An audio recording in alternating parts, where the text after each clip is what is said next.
Hey guys, I want to welcome you to the weekly Wednesday for the Financial Freedom newsletter, where every week, every Wednesday, we delve into something inspirational, motivational, something excerpt taken from the Financial Freedom weekly newsletter.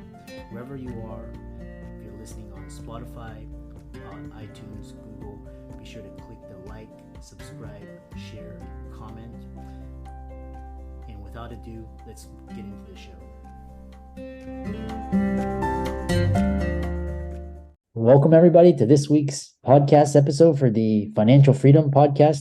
And I'm your host, Dr. Christopher Liu. As you know, I talk about 4 different types of freedom: time, financial, location, health freedom.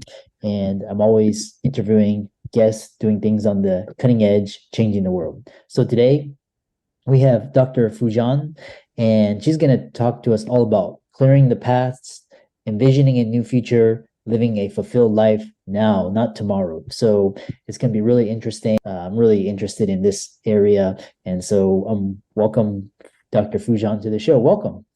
Well, thank you very much. Thank you for the invite, and hello to everyone who's with us. Yes, and I know our audience is excited to hear about you. So tell us your background, your work, and how you got started. I have about 30 years of being a psychotherapist, plus being a life coach and a business coach. So kind of combining all of the theories that are out there, the cognitive, emotional, behavioral theories, I brought them into a structure which is called now awareness integration theory. Which you could utilize it in the psychotherapy mode, you could utilize it in life coaching and business coaching mode. One of the things you just said was beautiful. It's like promoting freedom on all these levels. And the other one that I wanted to add is having the freedom of your thoughts and emotions and having the option and choice of intentionally having a thought or an emotion or a behavior versus automatic reflection and reactions that we consistently have. So part of my work is to create that kind of a freedom by teaching people how to become aware of themselves, aware of their thought, emotion, and behavior and the impact that they create, and kind of cleaning up some of the past clogs of unfinished businesses, some traumas that have happened, which make us act more in an automatic way versus being, clear and consciously acting. Interesting.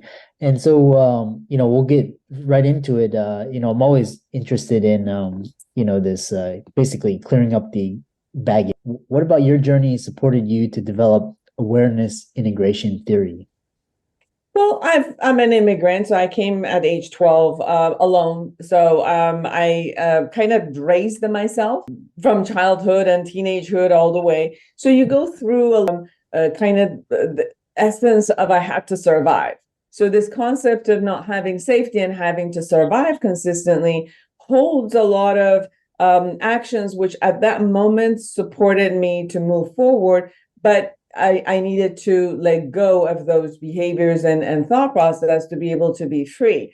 So as I started going to therapy, I started going to all of the, workshops in order to figure out what's going on with me. It was almost like I set an intention to have to finish school, get a job, have my business, and then have my house and be married. And I got all of those. And then I'm like, okay, I'm not happy. What's going on with me? So everything that I ever said I wanted, I got it, but it's just not there. So I started looking at what's behind this and not happiness. And I saw that I'm constantly living on a survival mode. And that's the only way I know. Like if I'm no longer surviving and I'm actually having to live, now I don't know how to enjoy my living.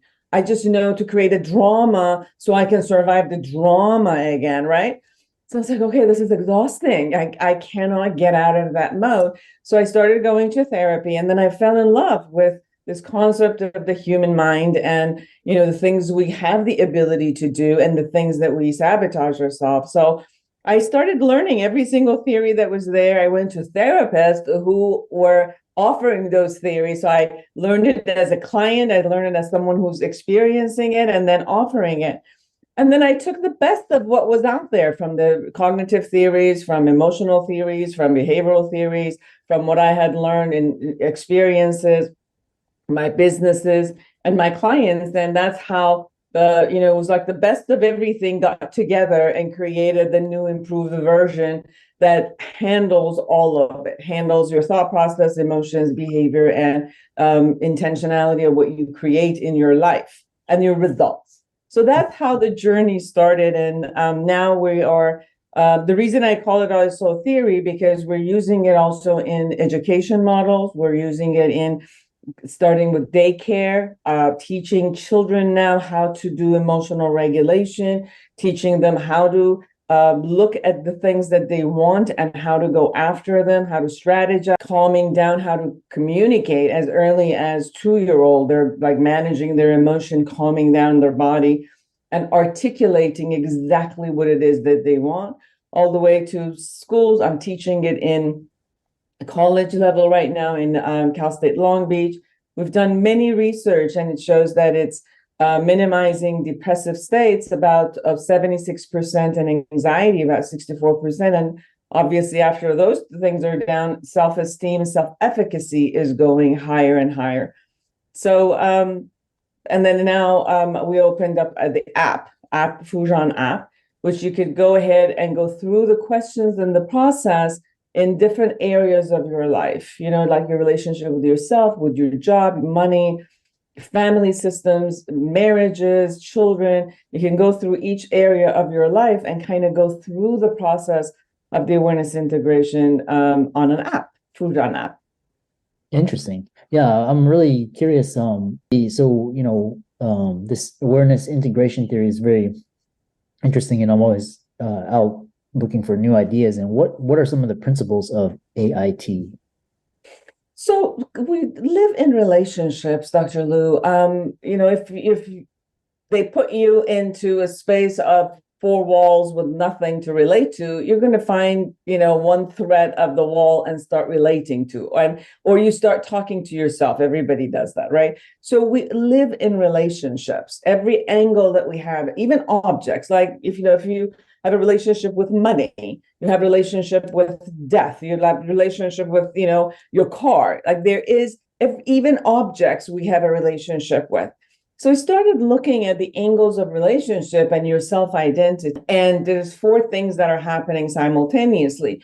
Your thought process is happening internally. Your emotions are happening internally. So we want to make sure that you have a camera in, right? So it's like, like these Ring cameras, we want to install two. One goes in and one goes out. So the camera in, you can become starting to become aware of your thoughts and emotions. Then the camera out, it can look at your behavior, whether it's your communication style, your words, or the actions that you do. And then the camera out can also look at how you impact the world. What are the results? Like if you say, I want to, in my business, have a successful life, then you look at what are your thoughts about your business? Well, I think that, I'm capable or I'm not capable, or I can do this or I don't know how to do this. So you watch those belief systems that are either promoting you or sabotaging you.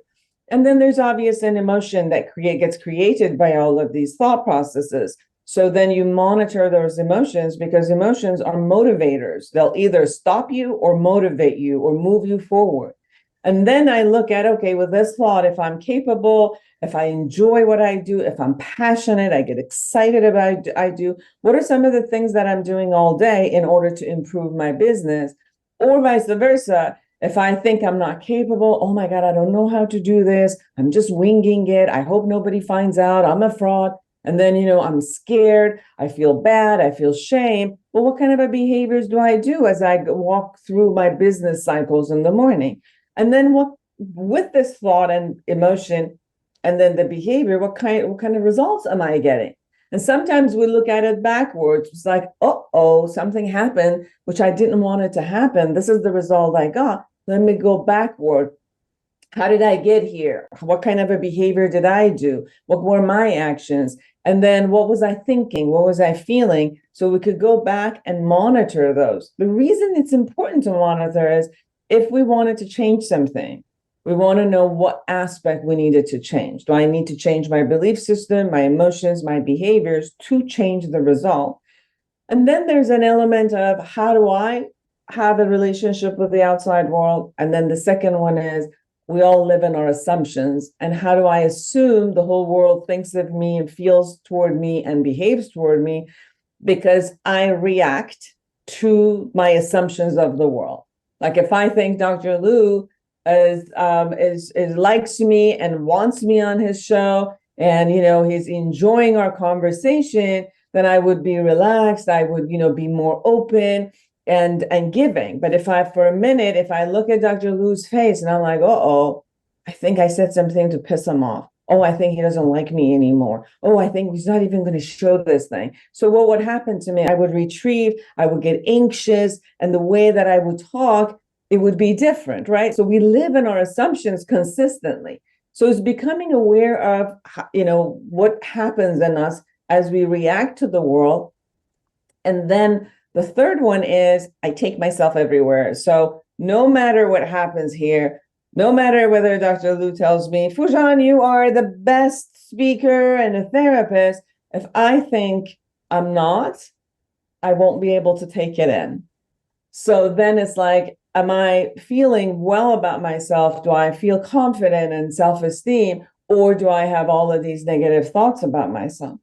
And through this process, we can find the positive skills and beliefs and hold them, in a shelf and say, those are my tools that I can use anytime. And then we can also find the negative ones that are stopping us. And then through a process, we go back and see, where did I get this? Who told me this? How come I believe this? And then we go in and kind of integrate those different parts of us, which, said something that are not accurate, and clean it up and come back to a whole. And then from there, set up intentions to move toward the future. Interesting. So yeah, we'll get into intentions. Really interesting. And then what about how does AIT work with clearing up the past? All that garbage and heavy energy and all of that. What happens in our memory is interesting that our memory holds in kind of a neural network aspect of something that was emotionally charged, right? So if I got really upset about something, got scared, felt powerless, any of those things that happen, the memory, it just formulates and holds in the same kind of a concept as a neural network, which will be visual. It could have the auditory, it could have the emotions and a thought process that are there that I made it up about myself and kind of like generalized it, right? So like, for example, my mom could have said, Foojan, if you don't get an A, it's really going to be bad and you'll never amount to anything, right? So something that would come in and I would immediately imagine that if I'm not a scholar, then I'm not good enough, right? So I would make this kind of like a generalized statement based on something that happened. Something severe as a trauma, physical abuse, sexual abuse, war, anything that I would have been as a child would happen to me as a powerlessness experience that I would have. I might create different types of generalized ideas about myself or the world. Like either I'm good, the world is bad, or I'm bad, the world is good. Somehow we'll create these general statements that get stuck. And then we'll kind of write a scenario, a narrative about who we are and who the world is. And then we live by them.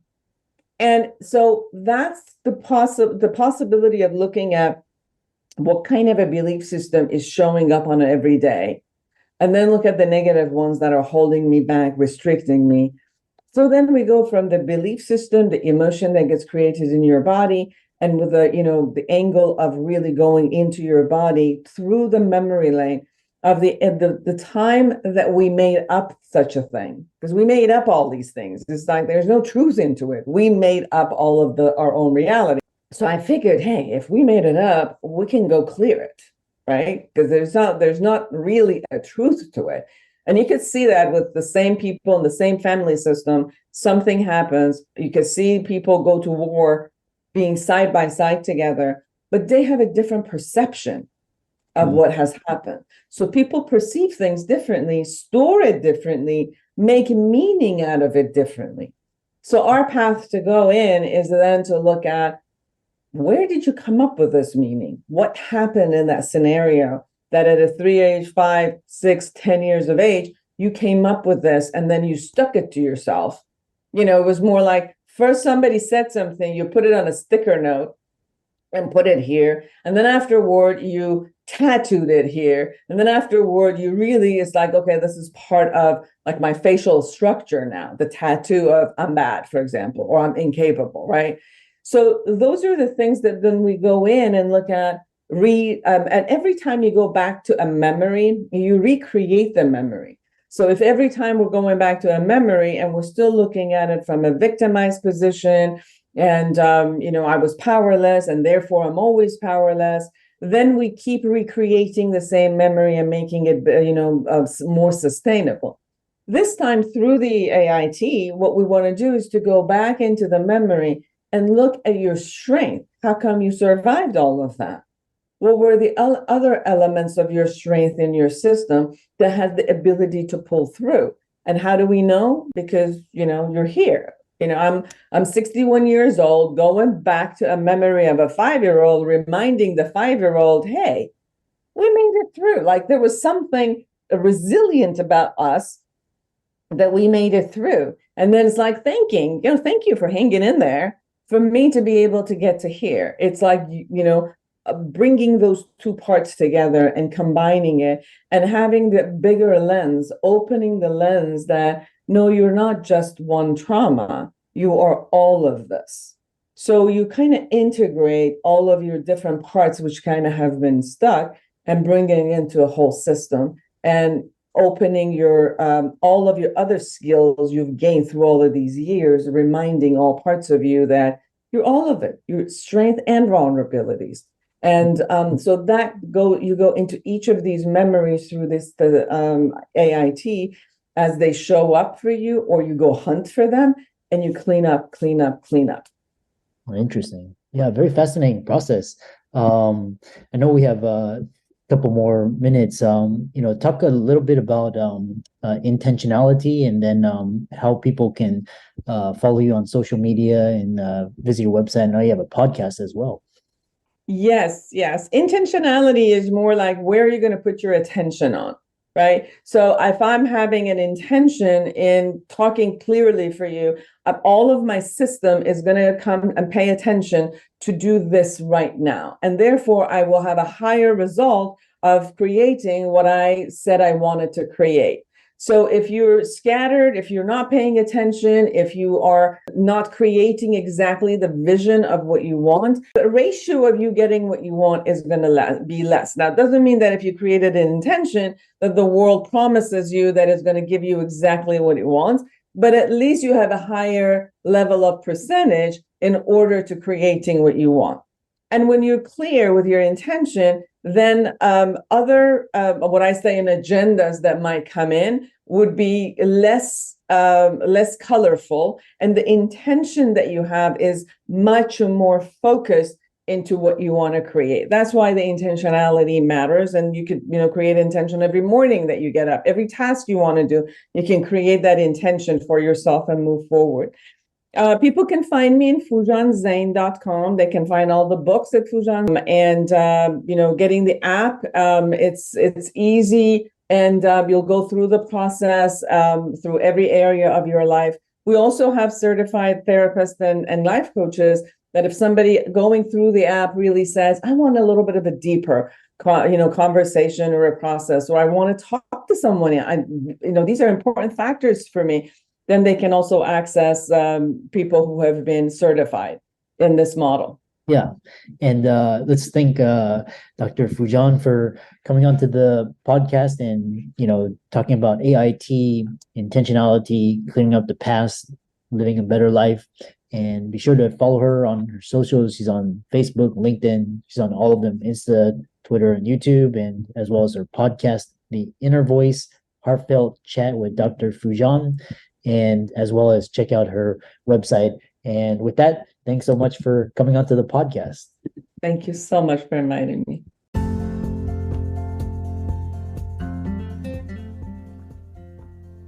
I hope you really enjoyed that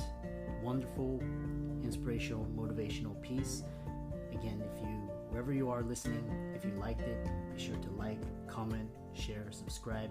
We're on everywhere: Spotify, iTunes, Google, Amazon, Audible. And without much ado, be sure to thank this show's sponsors, and we'll see you next week.